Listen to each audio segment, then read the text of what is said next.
Good evening. I'm Mina Marcana, the General Director of the Spoleto Festival USA. Thank you for joining us for our ongoing discussion series, More on That Now.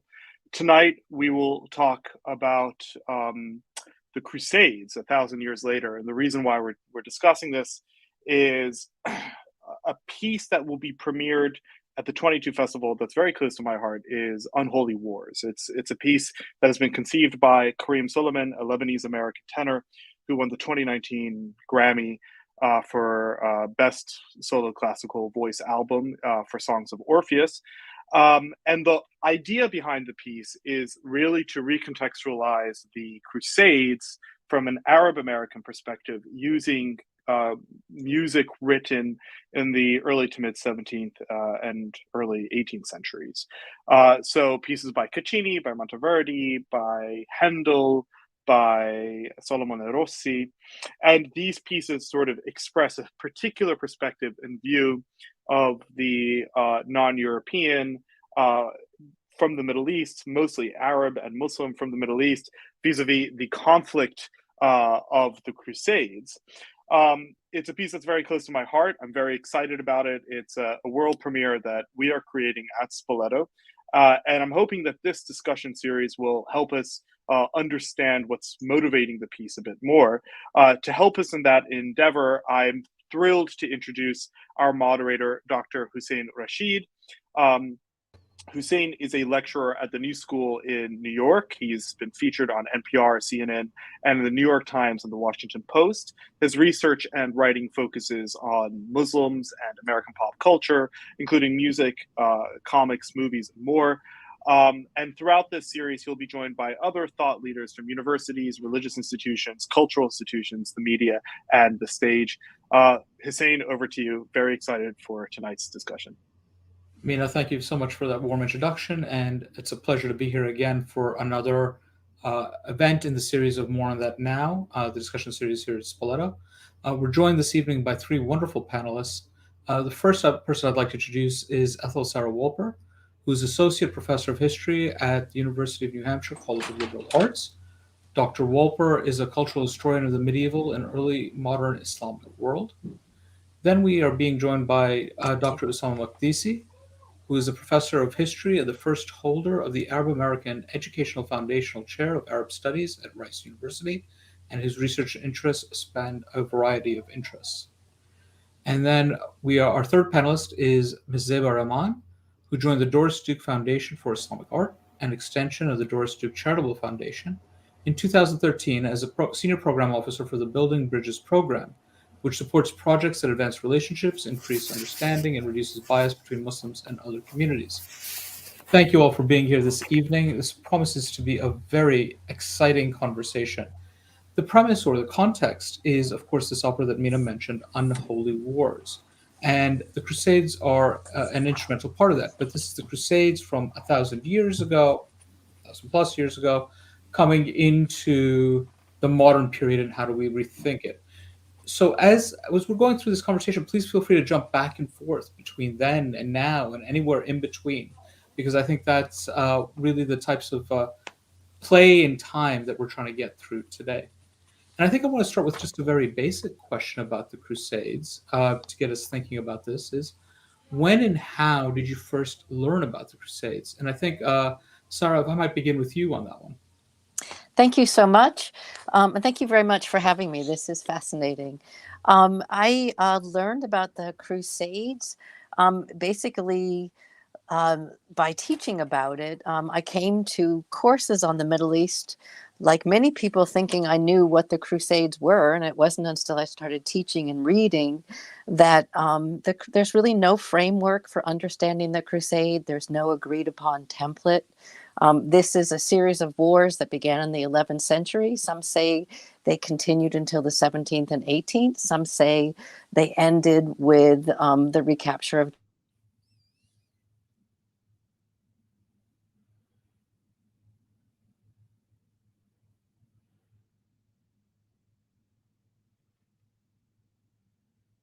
I know in our discussions that we had in our pre-discussions. Zeyba brought up the really important point that we're at a war right now, which is the pandemic.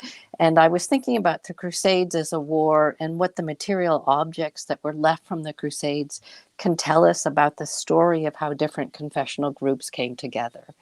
And not only are we looking at othering, but we're looking at a fascination. We're looking at people who took back things, and we're looking at doctrines that changed. And that's what interested me most, was the types of stories these objects tell.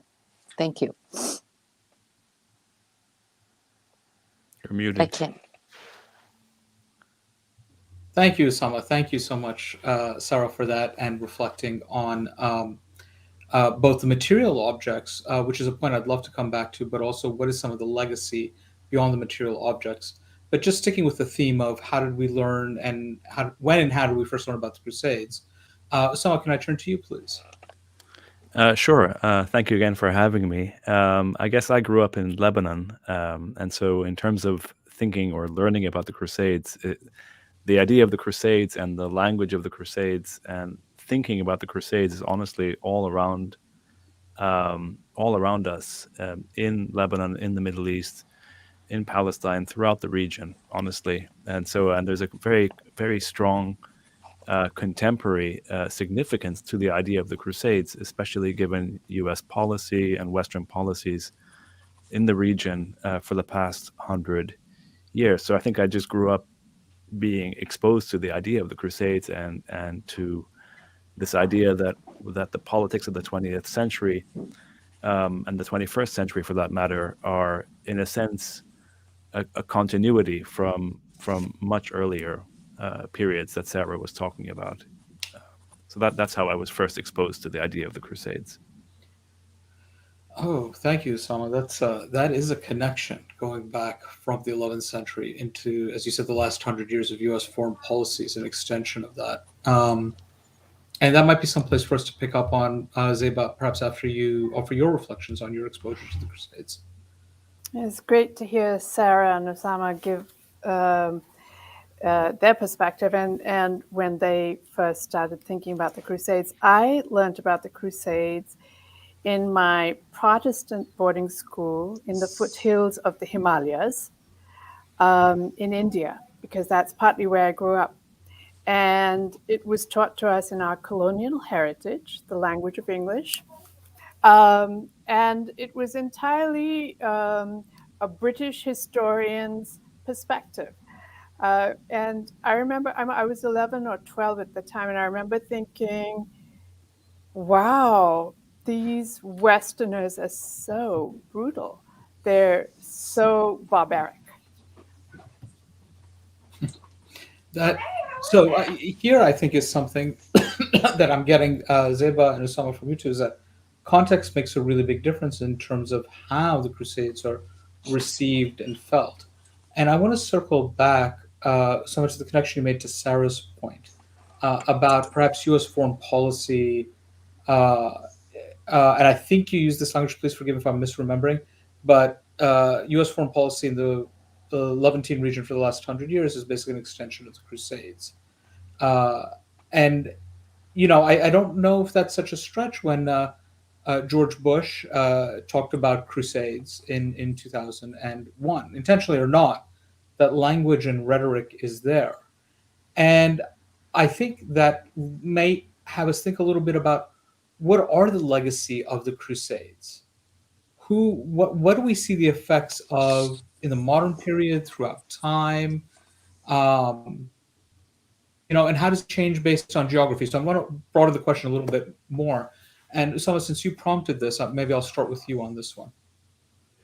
Okay, sure. I mean, first of all, of course, it's not just the U.S. The perception in the Middle East, I think, is also British and French invasions before the U.S. So, but in terms of just what your question, Hussein, I think it's really a fascinating question of perspective too. So my sense is, having lived, of course, here in the U.S. For so long, and having taught in the U.S. and having read many of the histories, the perspective of the Crusades typically tends to be something that, as Sarah and as Zeyba mentioned, it tends to be romanticized, even though we know that historians such as Sarah and others are much more critical, but in popular culture, it's a romanticized idea of Richard the Lionheart and so on and so forth. Whereas in the middle, and it's something that happens overseas, it's something that happens somewhere else, and the violence is alluded to, but it's not the central aspect of people's imagination. That's my sense, at least. Whereas in our part of the world, in the Middle East, in the Arab world, it's very much a sense of an invasion of people coming from overseas with extraordinary violence and brutality and religious fanaticism in the name of religious purity and so on.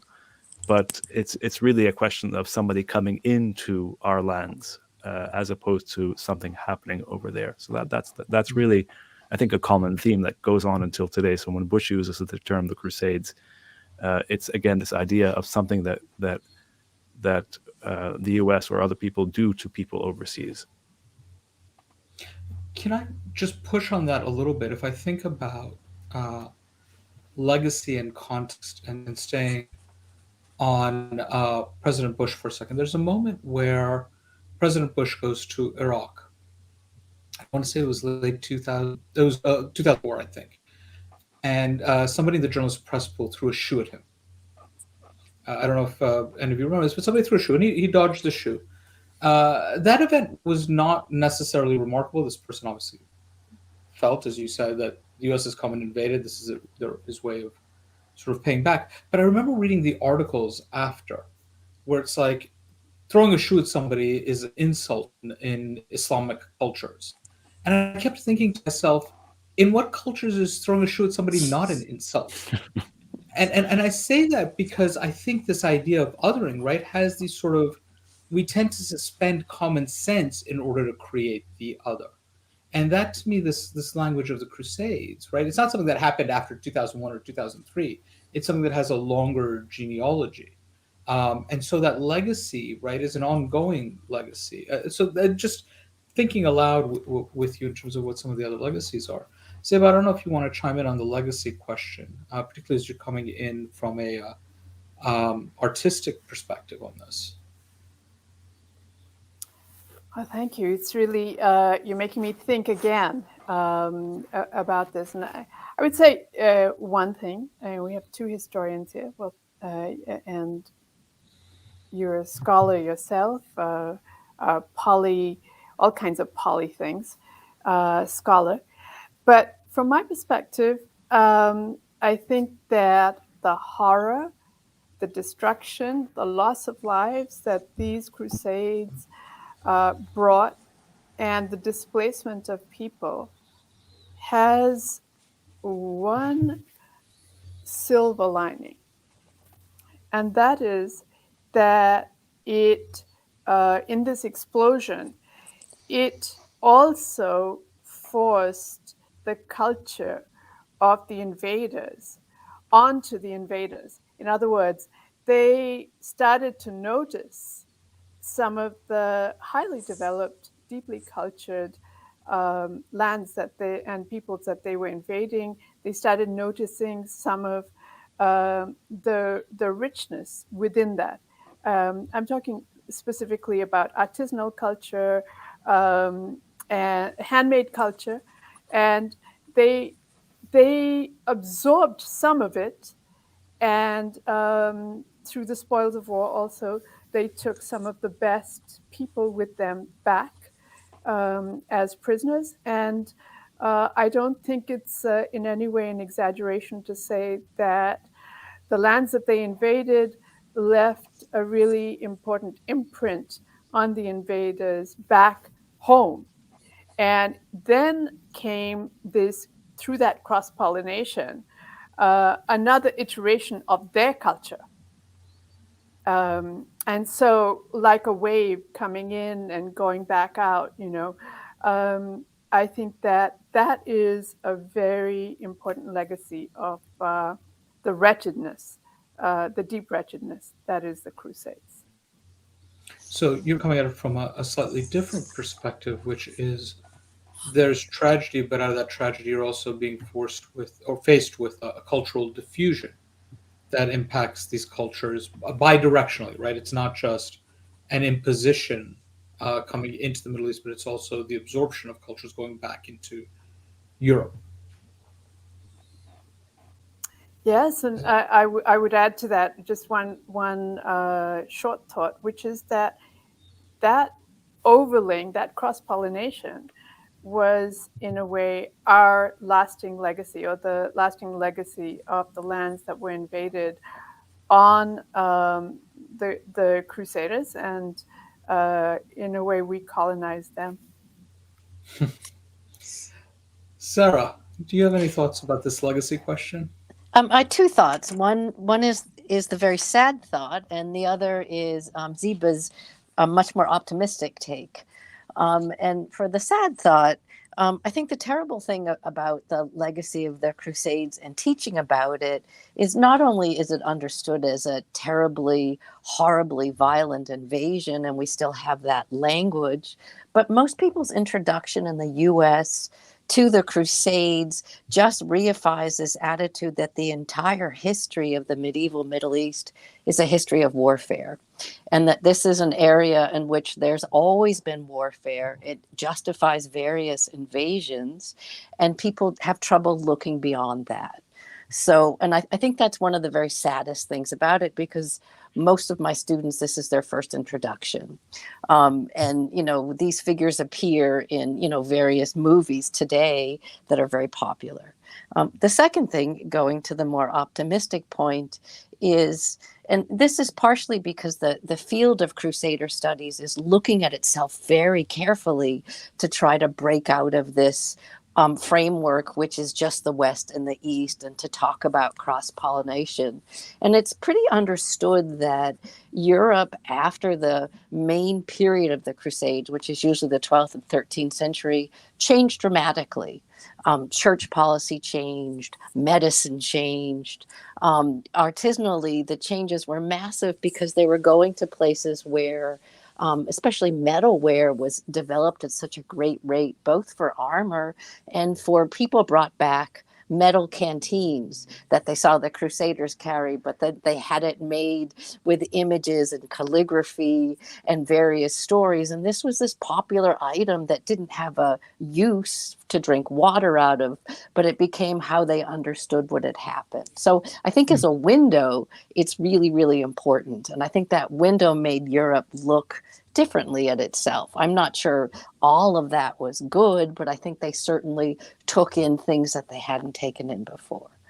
You know, Sarah, as you're talking about this and cultures, you know, or Europe writ large, this, you know, which, you know, we can finesse a little bit if we want to, but when we think about Europe reflecting on itself, right, through consumption, through art, through this this taking in of these cultural artifacts, you know, I sort of think about how this plays out in the modern period, right?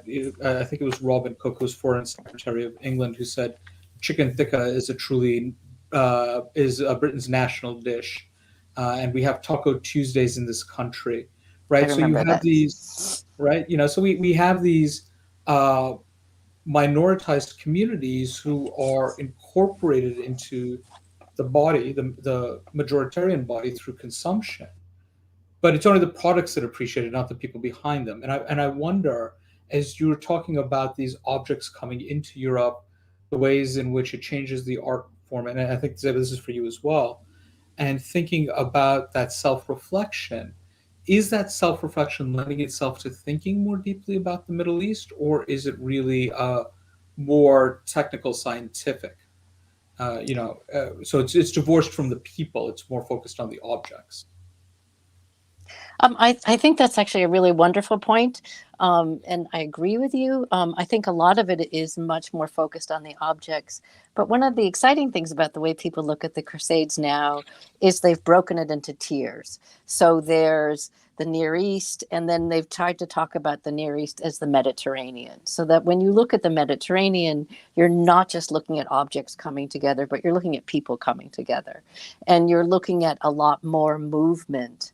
And I think that might be a little more fertile area. When you're looking at Europe, your point is exactly correct. People are using probably the same sort of stereotypes that they had before, and they're just consuming. And it's, everything we see from, Renaissance paintings of the Madonna with terraz fragments around her clothing that are done in sort of a pseudo-Arabic script. It's exotic, it's other, it represents all of that. So, Sarah, could you just take a second before I turn over to Ussama, because I see him nodding his head. Okay, I can't see that, Ussama.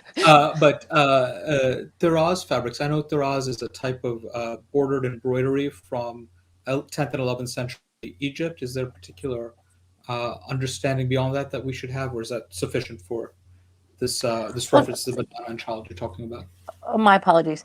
This was a highly regulated embroidered border that was often done like an armband, that during the Fatimid period, which is 10th and 11th century in Egypt, these would often tell the name of the imam. So they had a very important function, and they often distinguished people of different rank and different appearance from each other. So these objects, when they have been now taken over and moved into Renaissance painting, are denuded of any kind of meaning at all. So the fact is, the Arabic script that they saw on these, and they were usually embroidered in silk, and very, very beautiful from what we have left. They obviously were a royal object. People just didn't understand what they meant, so they took them out of that context, like so much else. Great, thank you. Ussama, did you want to come in on this one? Yeah, I just think that I agree with what Sarah has said, and the nuance that she's bringing to the discussion, I think is really important. And it behooves all of us, of course, to take seriously the historical context that Sarah is speaking about, of course, in terms of material objects, circulation of these objects, the impact that the Crusades had on what we today call Western culture. All that is important, but I'm always, I suppose, a little bit suspicious, precisely on the point that you raised earlier, Hussein and Zeyba, that we talk about this cultural diffusion and this enrichment, but in a sense that without the humanity that's left behind and the impact, we sort of do it as a way to not talk about the extraordinary devastation that took place, that was a primary legacy of the Crusades. Now, we can say there were other legacies for sure, but I think it's also important to bear in mind that one thing that oftentimes we lose sight of here in the West when we talk about the Crusades is that we're talking about a part of the world that was profoundly ecumenical in the sense of especially Islam, Christianity, and Judaism, and other religions, of course, and communities that mixed, not equally, of course, it goes without saying, but there was a profound recognition of the sort of the reality of this diversity in very different forms in different periods. Of course, not every period is the same. There wasn't equality. There were different moments, and that we can nuance as historians and as scholars. But there was a fundamental acceptance of Christianity and Islam and Judaism, at least writ large, as opposed to in the crusading West. We can go all the way to 1492, where there was, I think, again, we have to nuance these discussions, but a fundamental rejection of Islam and Islamic culture, even as there was an embrace of aspects of Islamic history and culture through the Crusades. There's a fundamental lack of it, which we still see today. We still see it in U.S. politics, Donald Trump, in European politics, the right wing, and this kind of obsession with pushing away Islam as if Islam is not part of Western culture. So I think those legacies are important as well. I think this idea of a profoundly, I would say, ecumenical culture in terms of religion versus a very different approach to what constitutes a legitimate religion in the West. Not that, again, one has to say again, we have to nuance all these points, but those are my thoughts, my quick thoughts. Right. So, with the general caveat to everything, for those of you who are listening at home, we are speaking in very broad brushstrokes. So we all recognize that we can add nuance, but we're just trying to sketch out some history and some big ideas here right now. Zeyba, did you want to come in on this legacy question again? I want to pick up from where Ussama just left off, which is when Isabel and Ferdinand had that hissy fit that made them kick out the Muslims and the Jews from Al-Andalus. And they had to run all over the Eastern Mediterranean to resettle, and many didn't, and they suffered both death and forced conversion. But going back to Isabel and Ferdinand and this horror that they unleashed, I can say one thing, and I don't mean this lightly, but I do want to say that when Jews and Muslims landed in North Africa in particular, it really was that wave washing back and that layering of cultures, which also informed the cuisine. So that the raisin in the couscous in Fez comes from the Jewish community. And then the Muslim community and the Amazigh people created this incredible combination of, again, cross-pollination. I used this word before, but also it really forced an expansion of ideas and imaginations of possibilities. Great. Thank you, Zeyba. I want to come back to this point of how do we construct these histories. This to me, I think, is a fascinating part as we're thinking about this opera Unholy Wars and what happens when we start telling this history from a different perspective. And I think perspective in history is very important, and because history, to a certain extent, is about narrative and narrative building. So, what are the narratives we choose to tell? And if we think about Europe, Sarah, you mentioned about regions or zones of trade, like you talk about the Mediterranean trade area, right? We could do that as a way to break it down. But if you think simply in terms of geographic boundaries, right? What does it mean that the Ottoman Empire came as far west as Vienna and the Iberian Peninsula was under Arab Muslim rule? So what is Europe in that context, somewhat to your point, without Muslims? Can you construct a Europe without Muslims, without those being present? Without those empires, by just writing out those empires from history, which is the only way that would make sense. I think as well about this question of consumption. Many people may be familiar with Dante's Divine Comedy, the most famous book of which is the Inferno, where Dante takes a tour of hell, where of course he finds the Prophet Muhammad and his cousin and son-in-law Ali. But I've read very good literary histories, and I will gladly defer to the experts here, that argue that Dante was probably familiar with something called the Miraj Nama, which is a story about Muhammad's ascension to heaven and then in later emendations to hell, a descent into hell to visit the angels and the people sitting there. And so, to your point, I think, Ussama, about the idea of this culture coming in, but the humanity being written out, right? Dante is taking the story of Muhammad, and in that story, assigning Muhammad to hell. And so thinking about how does he do this, we can, I won't get into the other parallels in literature that happen, but again, how it becomes divorced, I think, is an important thread to take.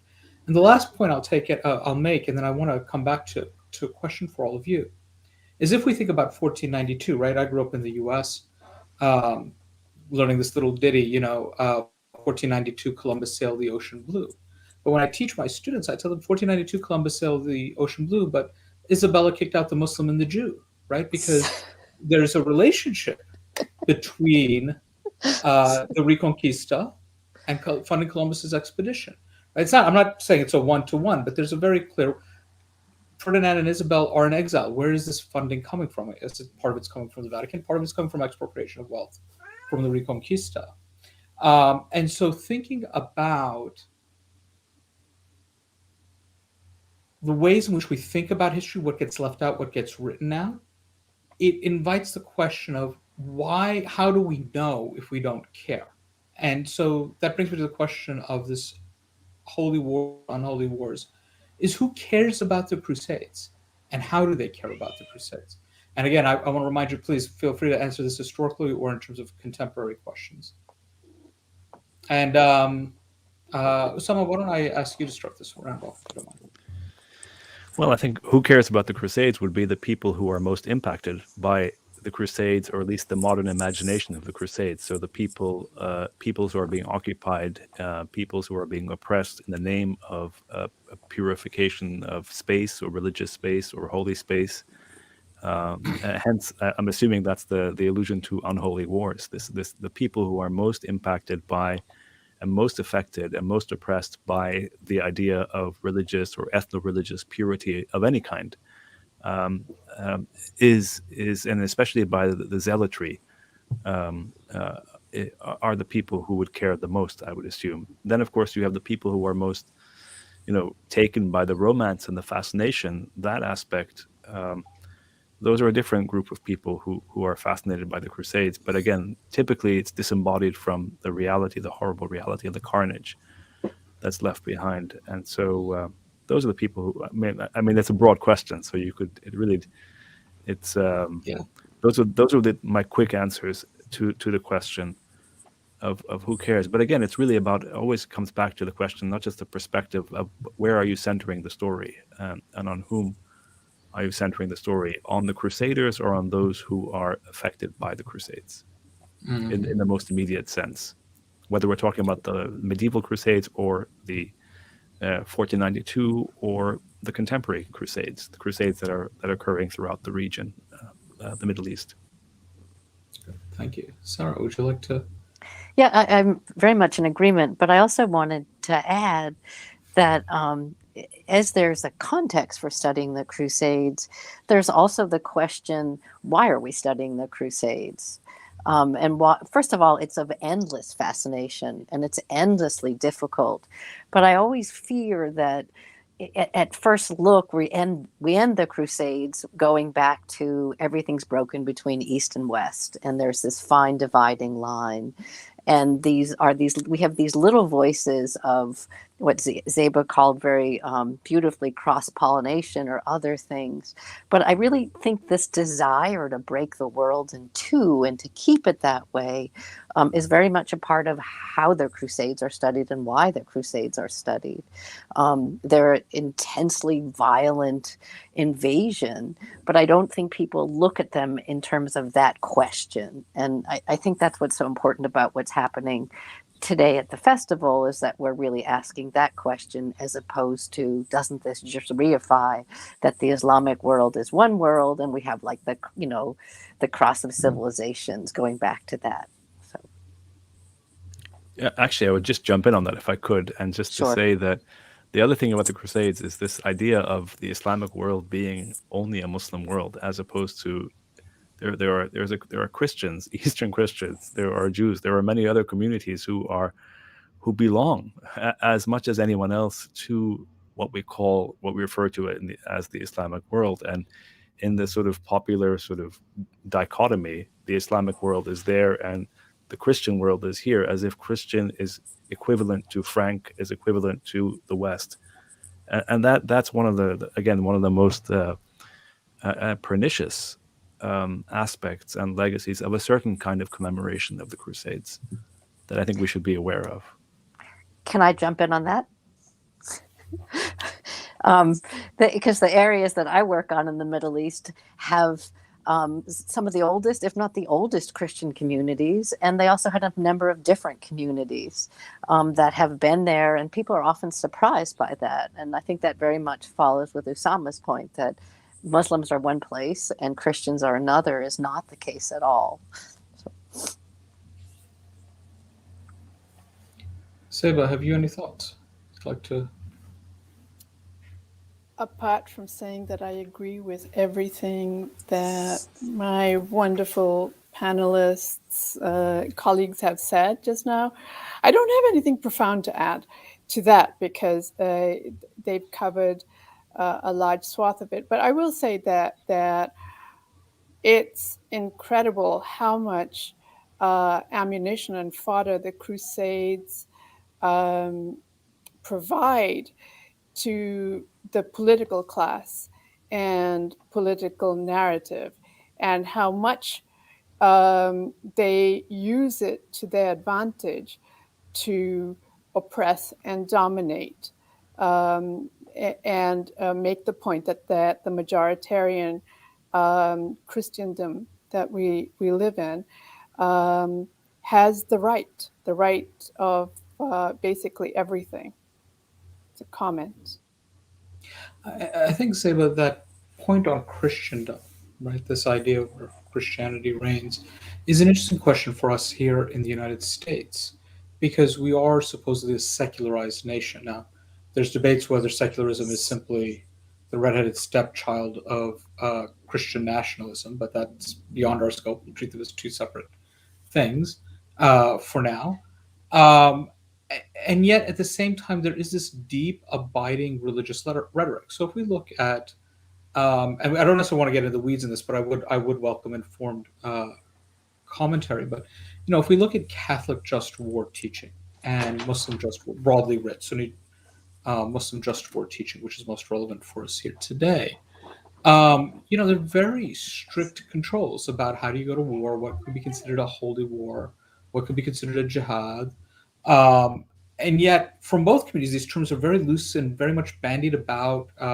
And here, I don't mean Catholicism writ large. I mean Christian groups, particularly evangelical Christian groups, white evangelical Christian groups in the U.S. use it very loosely. The Crusades are this romanticized past that we can relive in the present, as Ussama said. This romanticization that he mentioned earlier, and I wonder how conceptions and flows of history feed into this collapse between past and present. And I want to take just a bit of a detour here. Growing up, I was a huge fan of Arthurian legends. Loved Arthurian legends. And when you read the Arthurian legends, part of it is Arthur is bringing together Britain to whatever Britain is. But he's also going to fight the Crusades, right? And we know that that's got to involve a collapsing of time. Those things are not actually happening simultaneously. But there's this ongoing impact that comes out of Arthurian legends that then becomes very Crusader Arthurian legends that becomes very watered down in pop culturally. And I don't mean that pejoratively. I study pop culture, right? But in ways that sort of dissuade you from deeper analysis. So if you're hunting, if the Knights of the Round Table are searching for the Holy Grail, the Sangreal, right? Out of that legend, we get. I'm sorry, I've totally flown out of my mind. The Dan Brown book about Jesus having a child. Oh, this is embarrassing. Very famous, well-known. Tom Hanks stars as the lead character. Everybody's nodding their head. Nobody's helping me out here with the title. Sorry, it's totally flown out of my head. It will come to me. But it's this idea that the Sangreal is in fact not the Holy Grail, but is the child of Jesus, and that child Da is Vinci still Code. alive. Da Vinci Code. Thank you, Sarah. Thank you. Da Vinci Code. Right, but it collapses all sorts of history to make that possible. And in the same way, I feel like when we talk about the Crusades, you don't often have the Monty Python version of the Crusades. You have this very romanticized. There are very clear good guys and they're very clear bad. And it feels like a lot of the Crusader language that's coming up now, particularly in white nationalist movements in this country, are aiming for that purity of intent rather than investigating policy systems, histories. And so I think when I think about who cares about the Crusades, I don't disagree with anything any of you have said. Obviously, you're speaking from areas of expertise, but the thing that I think about is the ways in which the people who care about the Crusades now are ignorant of what the Crusades are and are investing in this myth of a pure nation and a pure people and are trying to build Crusades around that, but through official structures, whether it's the military, whether it's law enforcement, higher education. And I just wonder about who cares about the Crusades in this country and how and why and where does that show up? So I don't know if that's a rhetorical question or if any of you have any deeper thoughts on that, but this is what's been bubbling on my mind as you've been speaking. Well, I mean, I would say that to answer that, Hussein, I mean, it's a fascinating point you're raising, but I would say that it raises a very interesting problem. Do you answer or do you refute sort of the ahistorical manipulation or adoption of narratives, simplistic, bigoted narratives of the past, to further sort of bigoted goals in the present and future? Do you counter that by saying, as Sarah has helped to explain to us, do you counter that by telling us, well, this is what the Crusades were really all about? Here's the actual history. Or do you counter that by actually mobilizing, a different kind of narrative to actually sort of counter this kind of pernicious? Do you see what I'm saying? In other words, you mobilize politically as opposed to mobilize historiographically. I mean, you can do both, of course. Ideally, one is doing both, but I think the issue is not that you cannot. It's very difficult to counter political manipulation and political movements by pointing to historiographical inaccuracies or historical inaccuracies. These are two different planes, two different levels. I think, of course, we should all educate ourselves constantly about the past and a more accurate version of the past. But we shouldn't also pretend that a more accurate version of the past is going to, in any way, shape, or form, affect politics in the present, because that's not what politics is about. I just want to add to what Ussama said, and you said, Hussein, actually, that you said that you were really taken with the legends that you read about. And I think there's something in the telling of stories, the narratives, as Ussama just said, that create a fascination for a way of life. And it is such a powerful, we know this, it's such a powerful tool. So we're a storytelling species. The stories that we tell ourselves and each other help us to make sense about the world around us and the people around us. And then we hammer home whatever case-making points we want to, if we're so inclined, to really bolster our point of view. So, I mean, and then the rest follows. People take different corners of any legend and then whack away at it and chisel by chisel, really embed it into critical thinking and the popular imagination. So where am I going with this? Stories are a powerful means to really change the course of history. And I think that this is, by the way, what the program that I take care of is obsessed with. And we really support stories by a plethora of American Muslims, U.S. Muslims. I'm trying to train myself to say U.S. Muslims, Hussein. You were the first one to correct me on this, and I've been practicing, but I fell down just now. So U.S. Muslims, our experiences and our history, and to actually support those who tell our stories and find ways to lob those stories, those narratives into the ether to contest popular narratives that are destructive. I'll stop there. But Zeyba, also U.S. Muslim narratives, as you say, are also Arab Christian narratives. I mean, the Hussein was mentioning the document, the opera was written by an Arab American. So I don't know if I don't even know if it doesn't matter to me, honestly, what his faith is. But the point is that it's not just, again, Muslim and Christian. There's also there's something else. There's Eastern, and there's a commonality of geography, of space, of history that transcends religious identities. I think that we should be mindful of. I think as well. To echo your point as well. No, without a doubt. I was specifically talking about the program that I take care of. Building bridges, which are at our core.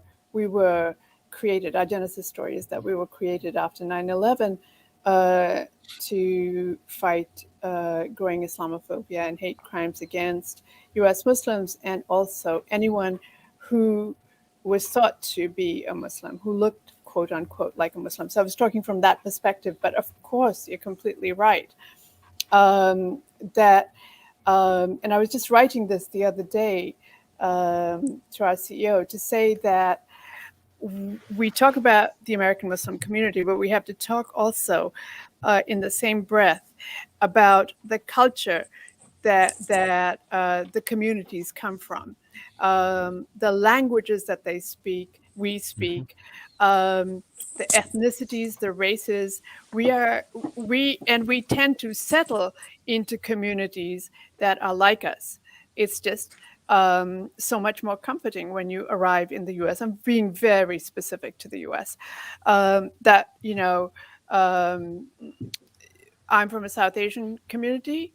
My family was inclined to look for South Asians, whatever belief systems they belong to. But we shared a common culture and codes and symbols that that really we needed, that really fed us, that gave us solace. So I 100% agree with you.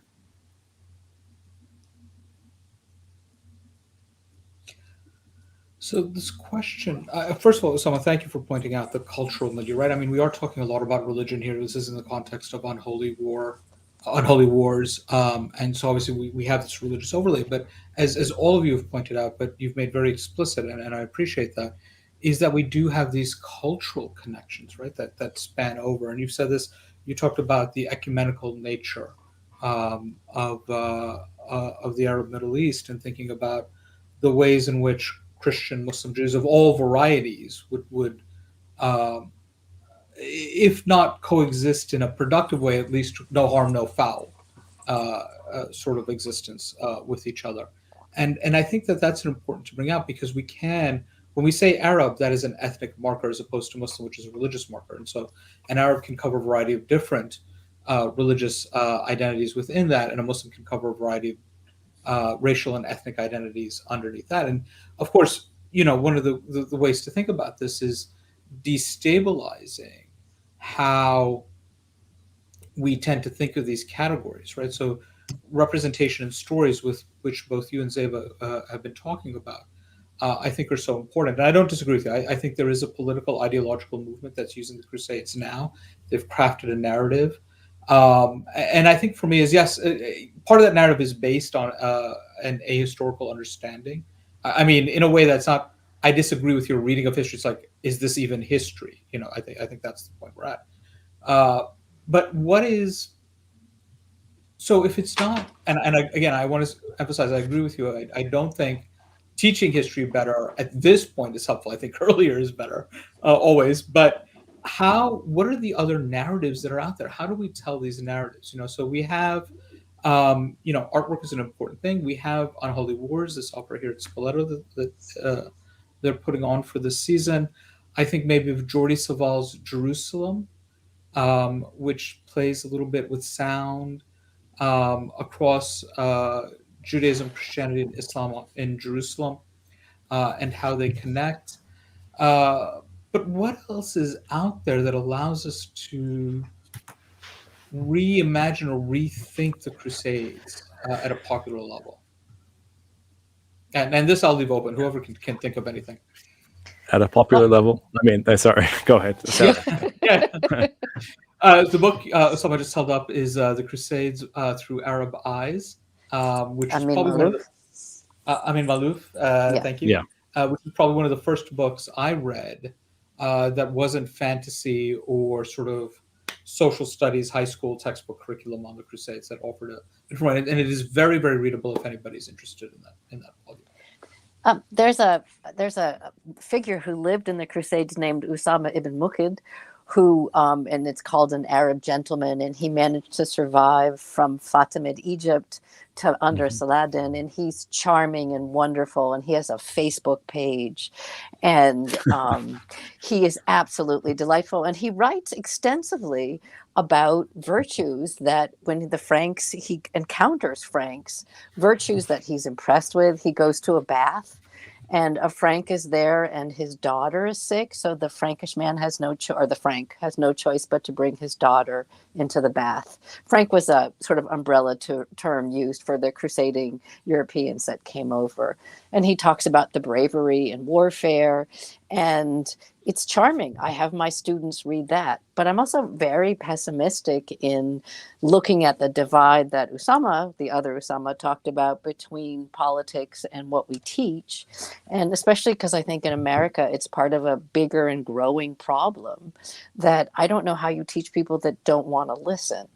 And I think with the Crusades, you know, there's such a wonderful history of symbolism and fascination with warfare that Game of Thrones came into, and all those nerdy guys who do, what's that, Dungeons and Dragons? I have daughters, so I don't know.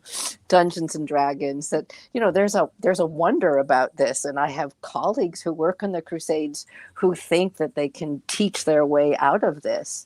And I don't know how we control how people use symbols from the past when they're not listening. It makes me sad, and I just don't have an answer to it, especially today. Well, there are artists, of course. I mean, there are filmmakers. I mean, there is the late Mustafa Aqad, who was, I think he was supposed to make, or I think he did. I don't know if he ever made a film on Saladin, sort of from a counter perspective. There is Wa'il Shawki's Cabaret Crusades, which was like a video installation based on Amin Ma'douf's Crusades through Arab eyes. And I saw that in Berlin a few years ago. I think it's been all over.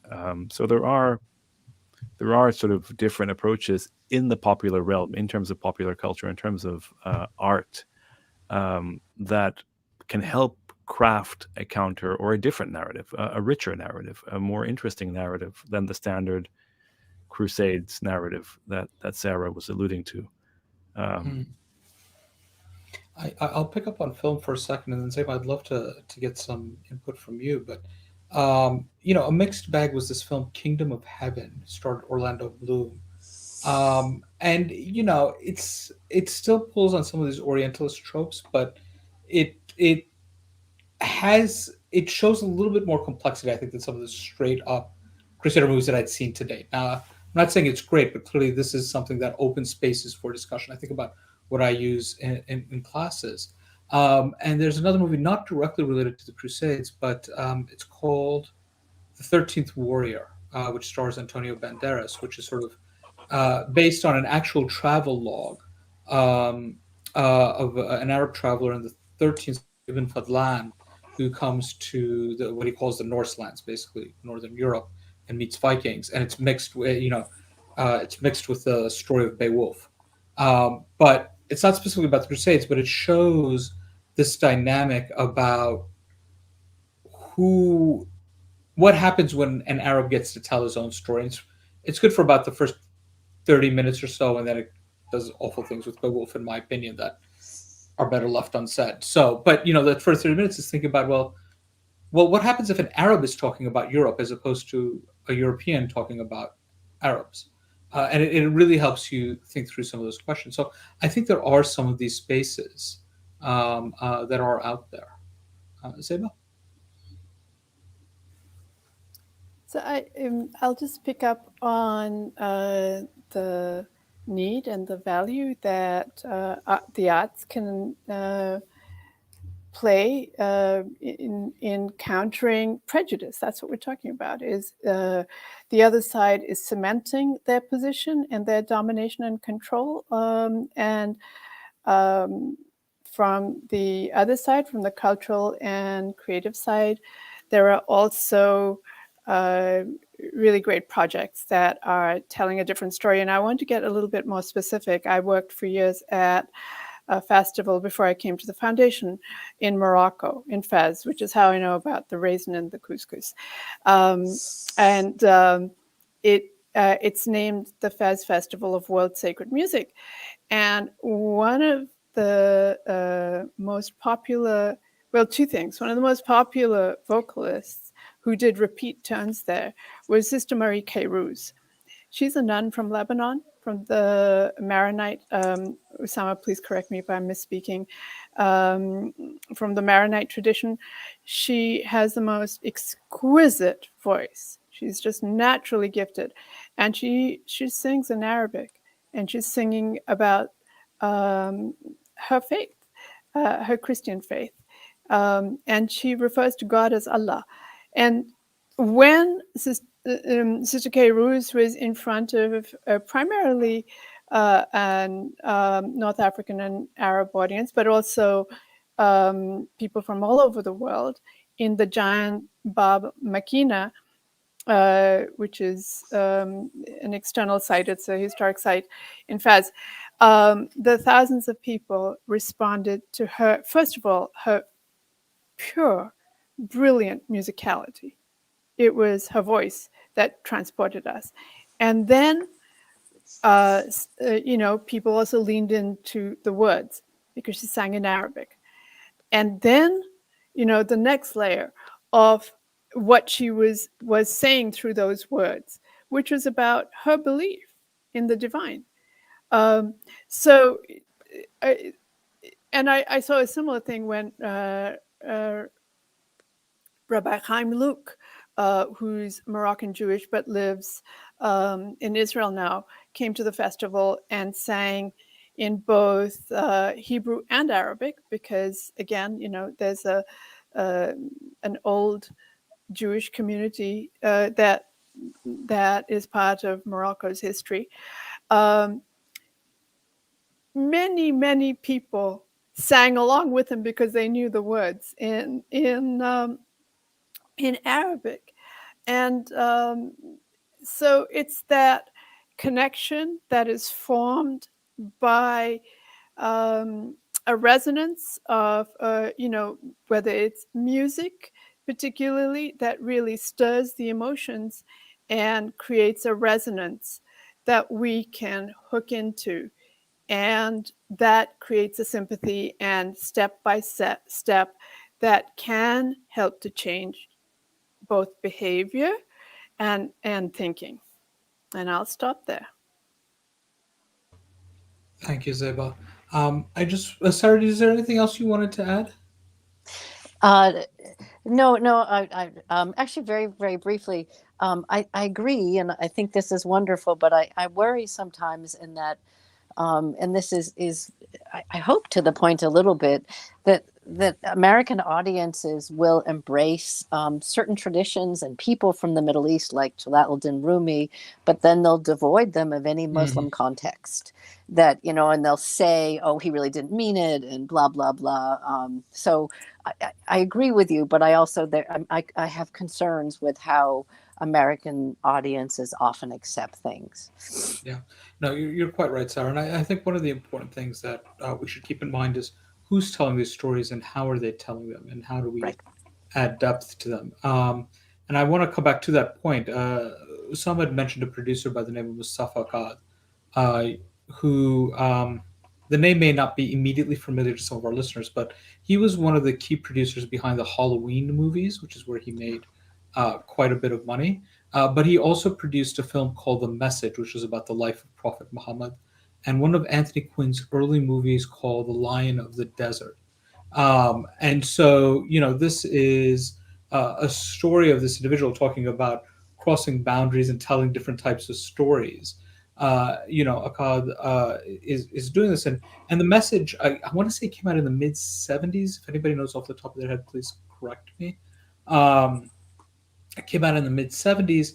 It's probably still one of the most watched in U.S. Muslim communities watched films about the life of the Prophet. There have been several others since, but Akkad's holds up. Akkad was murdered at his niece's wedding in a terrorist attack, and died. And again, I think thinking about unholy wars, who are the victims in these spaces, and who gets to tell their stories. This giant in the art world for Muslims who tells this story of one of those most important figures in the Muslim for Muslims about the Prophet Muhammad is murdered because he's celebrating his niece's wedding, and it is, I think, speaks to this question of what can we call holy versus what do we call just murder. It seems like a rather dark and depressing thought. So instead, I will end by urging people to go look for things that tell us more complicated stories of the Crusades, which is really the basis of our discussion on holy wars in the modern period. Everything seems to be in relationship to that. Go find those good books, those good movies, that good music, these operas. Please participate in the Spoleto Festival and see Unholy Wars. And I want to thank our panelists for joining us this evening, sharing of their wisdom, expertise, their generosity of spirit in these conversations tonight. It has been a true pleasure to be moderating this panel with the three of them. I hope you learned as much from it as I did. And I want to ask you, as our audience, to please join us for our next program in February for another session on more on that now, part of the Spoleto's discussion series. With that, thank you all and good evening. Thank you. Thank you very much.